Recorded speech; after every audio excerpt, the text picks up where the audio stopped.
I read the letter over and over again, my hands shaking. If anything happens to me, it wasn't an accident. The words felt heavy, final, like Danny had known something was coming for him.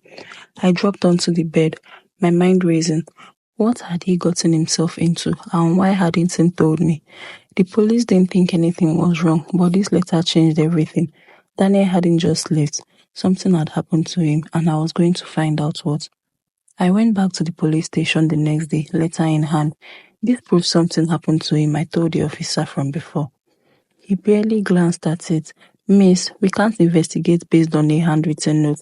I clenched my jaw. So what will it take? A body? The officer sighed and leaned back in his chair. Look, I get that you are worried, but people disappear all the time. Maybe he ran into some trouble. Maybe he just left. He didn't just leave. The officer shrugged. Then checked with his friends. Maybe they know something. He stormed out. If the police weren't going to help, I would help myself. I spent the next few hours tearing through Daniel's things. I checked his drawers, his bags, his old notebooks. I needed something, anything that could explain where he had gone. That's when I found his diary. Daniel wasn't the type to keep a journal, so I was surprised to find it. It was small, leather-bound, tucked at the bottom of a shoebox under his bed. I hesitated after opening it. Reading someone's diary felt wrong, but Daniel was missing and I needed answers.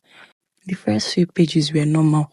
Random thoughts, business ideas, notes about our date. But then, a few weeks before he disappeared, the entries changed. They became shorter, more paranoid. Something isn't right. I think I'm being watched. I followed him today. He knows. If I didn't stop now, I would end up like others. What others? I flipped to the last entry, dated the night before he disappeared. I finally know the truth. I need to fix this before it's late. At the bottom of the page, scribbled hastily, if anything happens to me, check the list. List? I flipped through the pages again, searching, and then tucked into the back cover of the diary. I found a folded piece of paper, a list of names, some of them I recognized, Daniel's old co-workers, a few mutual friends, but most of them were strangers.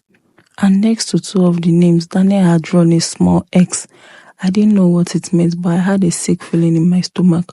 Whatever Daniel had been looking into, it had gotten him into trouble, and now I was next.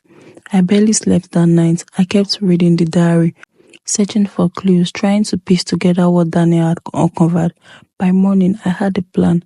I would start with the names I recognized. If Daniel trusted them enough to write them down, maybe they could tell me something. I was about to leave the apartment when I noticed something. The front door. It was unlocked. I was sure I had locked it last night. A chill ran down my spine. Had someone been inside? I slowly stepped back, scanning the apartment. Nothing looked out of place, but I couldn't shake the feeling that someone had been there, that someone was watching me. I grabbed the diary and shoved it into my bag.